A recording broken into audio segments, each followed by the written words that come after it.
Sana means thank you. Another word we like to say here at Harambe is twin day, which means let's go. Alright, are you guys ready for a safari today? Yay!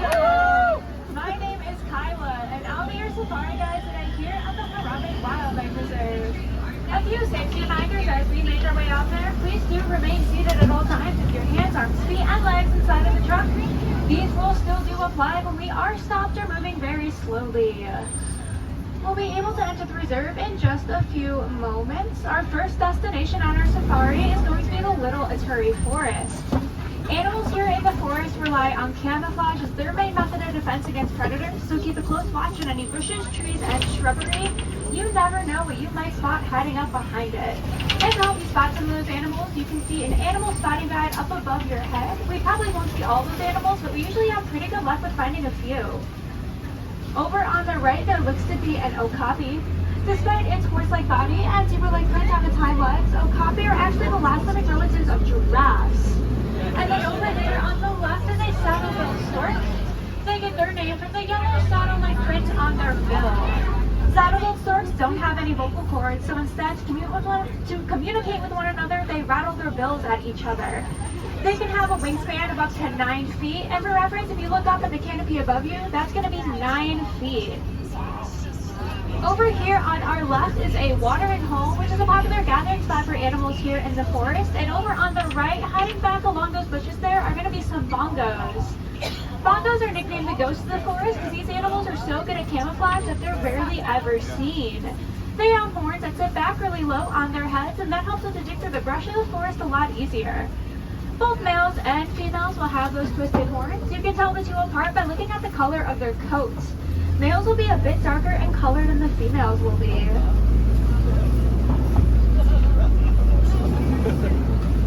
You can kind of get a better view of the bongos coming up here on the right. So heading out on the right side of the top of that hill.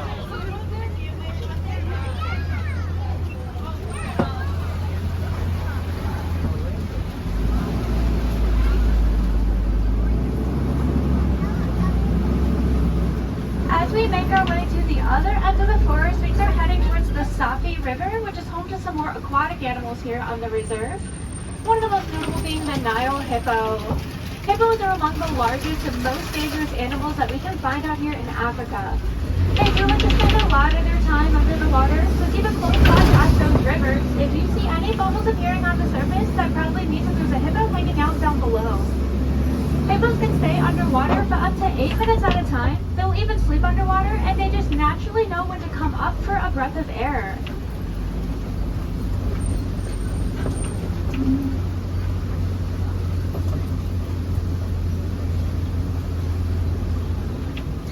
There doesn't look to be any hippos on this side, but we'll move a bit further and see if we can find some further into the river.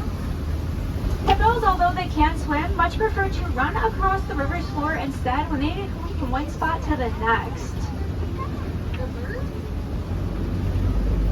Oh, there looks to be a hippo far up there. We'll pull ahead and get a closer look. Hippos are a keystone species, and that means that their ecosystem can't survive without them.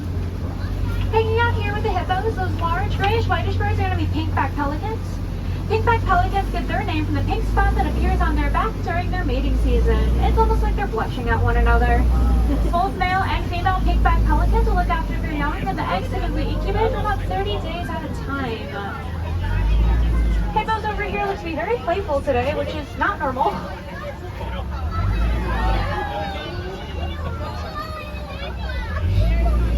In just a few moments, we are going to be crossing this bridge up ahead, and I want to remind everyone to please remain seated at all times and no lifting up any little ones. This is for your safety as well as the animals.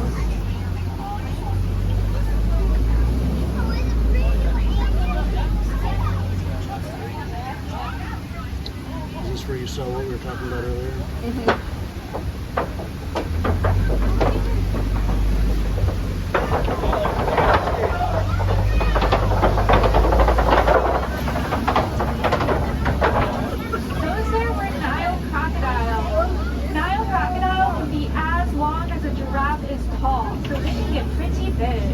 Despite their size, they can go weeks if not months at a time without ever eating. However, when they do eat, they'll eat about half their body weight in a single feeding. They're amazing predators, and to help with that, they have super powerful we make our way up this hill, we start heading towards the western savanna, which is home to some of Africa's most iconic animals.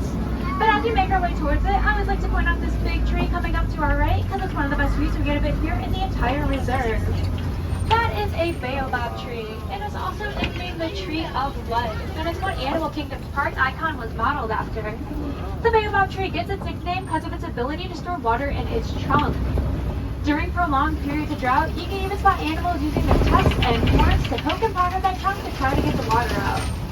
And to help with water retention, the baobab tree will typically go without leaves for about 9 months throughout the year. There was an animal in the road up ahead, so we're a little backed up. We're just going to hang out here for a minute and let things pick up a bit before we make our way further in. But as we make our way down this hill, you can sometimes get a good overlook at things we'll see out in the savannah today. The savanna is largely shaped by the animals who live here. There's a lot of low grasses because there's a lot of grazers in the savanna who just constantly eat the grass.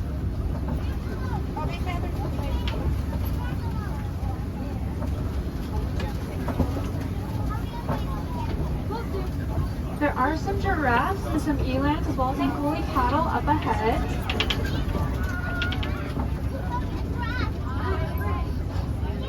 That there is a Maasai giraffe, and you can tell Maasais from other species of giraffe by looking at the pattern of their coat. Maasai giraffes will have spots that are in a bit more of an irregular pattern. Does anyone know what sound a giraffe makes? No. No? It's a trick question, actually. Giraffes don't have any vocal cords, so they don't make any sounds. Oh. Kyla. I knew that. Us? I knew that. Is this anyone's first safari? Yes? Awesome. Well, I promise this happens quite often where we kind of get slowed down or stopped because animals are in the road. The reserve is the animals' home, so whenever they do want to cross the road or just hang out in the middle of the road, we do give them the right of way.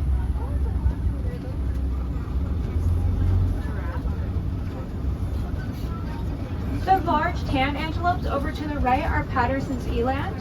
The eland is the largest species of antelope, and unlike most antelopes, both males and females will have those twisted horns.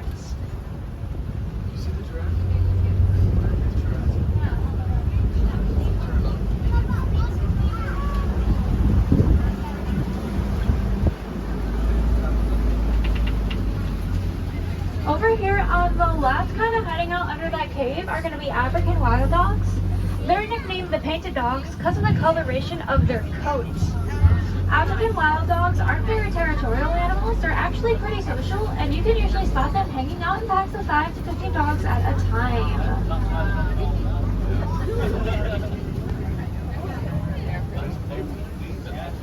Over here on the left-hand side of the truck as well are going to be some sable antelope. They get their name because of the sable color of their coat. They have those long horns that help them to defend themselves against predators as well as assert dominance over one another. And the sable antelope is the emblem of the Harambe Wildlife Reserve. These prey animals on either side of the truck are wildebeests. Their name means wild beast. Wildebeests are the second most densely packed mammals on Earth. The only mammal you'll find more densely packed than a wildebeest are going to be us humans. Wildebeest herds are millions of wildebeest large, so large in fact you can spot them all the way up in space. These tall pointed structures on either side of the truck are termite mounds. Termite mounds are porous structures that are as hard as concrete. Animals like elephants like to use them as scratching posts, so when they get a little bit more worn down, antelope will often perch on top of them to look for potential predators. Unlike the animals we saw out in the forest who primarily rely on camouflage to protect themselves, animals here in the savannah rely a lot more on speed and agility to evade any potential threats. We'll be able to get a better look at those elands as well as a giraffe. It looks like it kind of wants to cross the road. We'll just stop here and see.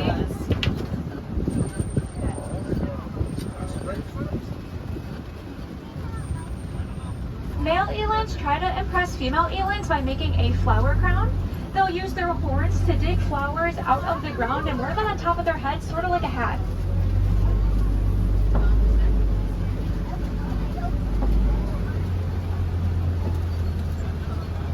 And one of the defining qualities on a Patterson's eland is that pouch that extends from its chest all the way up to its neck.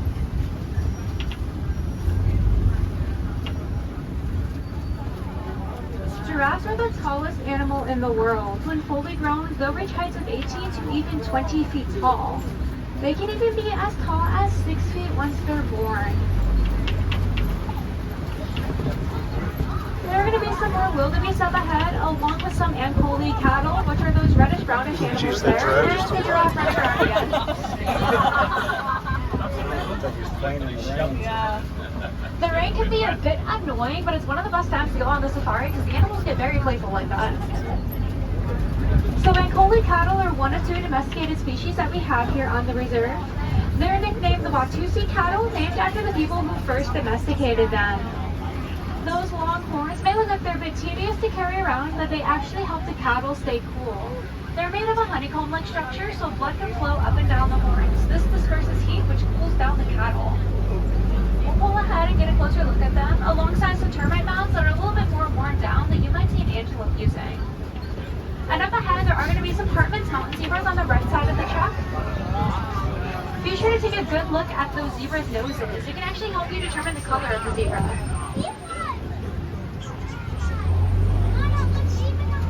People often question if a zebra is black with white stripes or white with black stripes, and you can tell by looking at the color of the skin on the zebra's nose. Those zebras there look to have black noses, which means they're going to be a black zebra with white stripes. Just like our fingerprints, each zebra's stripes are unique to themselves. Zebras typically hang out in groups consisting of 1 dominant male, 2 to 3 female, and all of their offspring. That group is called a dazzle. And there are going to be some more beside giraffes going up on the left-hand side of the truck here. A group of giraffes is called a tower, and a group of scared giraffes is called a tower of terror. Giraffes spend the majority of their day eating. They will sleep, but only for about 30 minutes a day. When they do sleep, they won't lay down like we do. They prefer to sit or stand. This helps them more quickly escape if need be. Giraffes are also going to be the mammal with the highest blood pressure. They all seem to be hiding from the rain right now.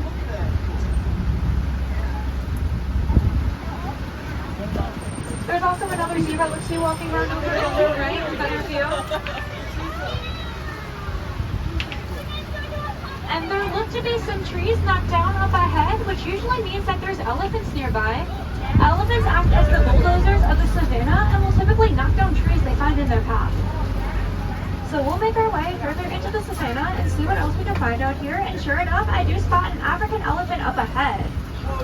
You can tell African elephants from other species of elephants by looking at the shape of their ears. African elephants will have ears that are similar in shape to the continent of Africa.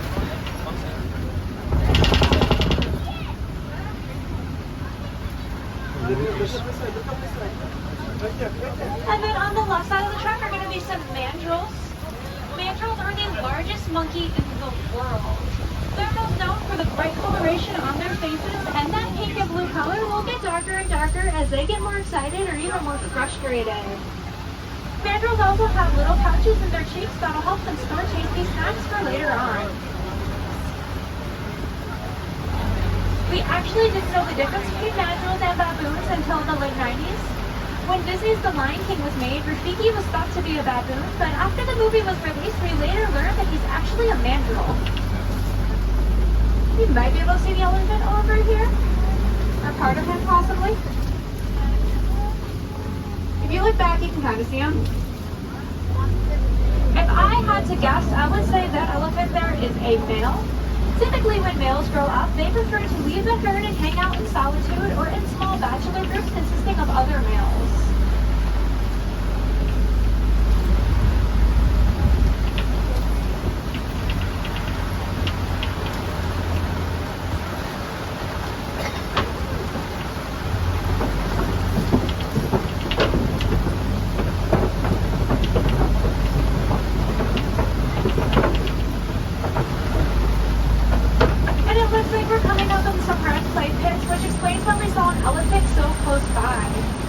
Elephants like to eat the red clay because the minerals in it supplement their diet, very similar to the same way we would take a multivitamin every morning.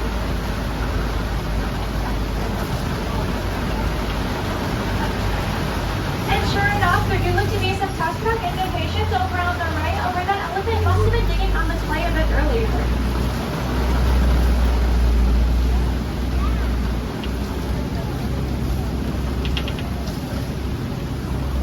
elephants spot elephants flapping their ears, and that's to help them stay cool. They can decrease their body temperature by nearly 15 degrees just by flapping their ears. Another way elephants like to protect themselves on hot sunny days is by using their trunks to fling dirt, mud, sand, grass, hay, really whatever they can find onto their backs. This acts as a natural sunblock for them because elephants have super sensitive skin.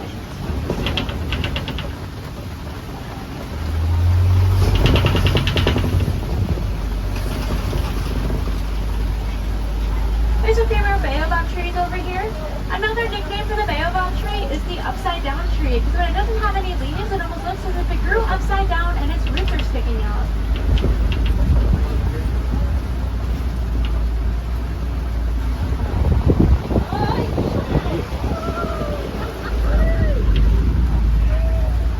Elephants live in a matriarch, which means that the females are the ones in charge. They'll pass down information like migration patterns and nearby food and water sources from one leader of the herd to the next. And this is one of the reasons why elephants are known for their incredible memory. And there are pictures of elephants playing in the water over here.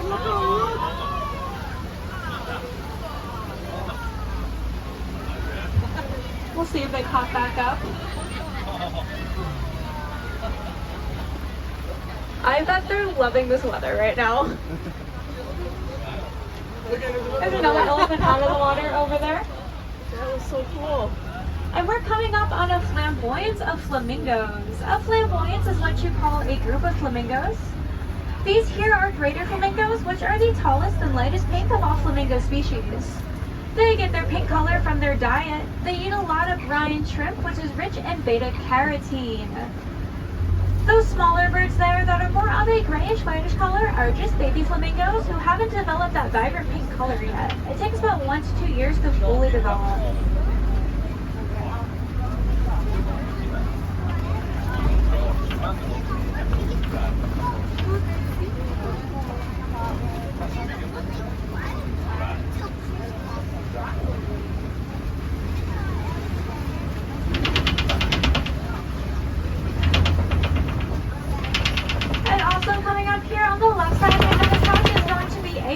Of white rhinos. A crash is what you call a group of white rhinos.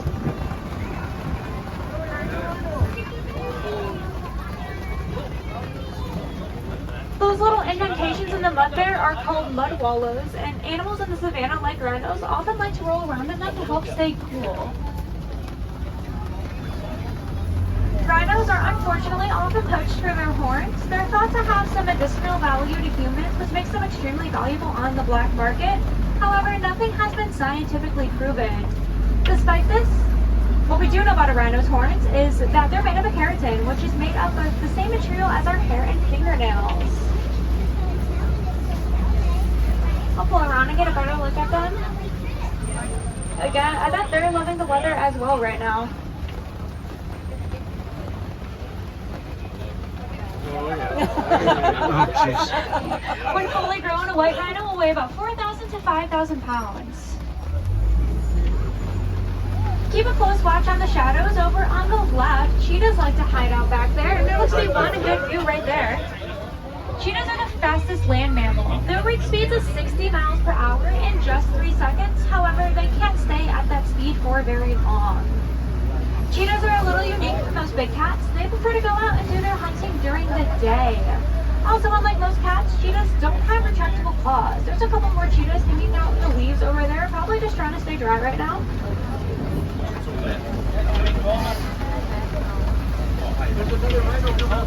There's going to be another white rhino coming up on the left-hand side of the truck. Sort of in front of this copie. A copie is a popular spot for predators to hang out because the tall rock formation serves as a great vantage point for them to look down over their prey. And there are a few lions hanging out up there. That male lion up top there is the movie star here on the Harambe Wildlife Reserve. If you've seen Disney's live-action Lion King, that is the lion that played Mufasa. Lions sleep about 16 to 20 hours a day, and this has to do with changes in their vision. During the day, our vision in a lion's will be about the same, but at night, a lion's vision is 6 times better than ours. Because of this, females will go out at night and hunt, and the males will stay back and look over the home. Unlike most predators, Lions actually prefer to go out and hunt in a group. All the ostriches are way back there. Oh, yeah. We'll pull around here and get a better look at those lions.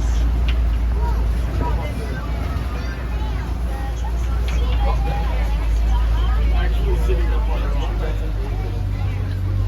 Again, the spot where you were sitting, like that's really cool.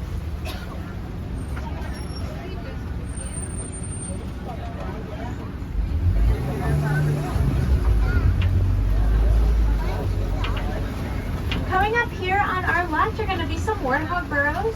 Warthogs will often reuse burrows made by other animals. Warthogs are a little shy and they do like to sleep when there's a lot of human activity, so they might be hiding away from us and the rain somewhere right now. Warthogs are going to be the same family as domesticated pigs.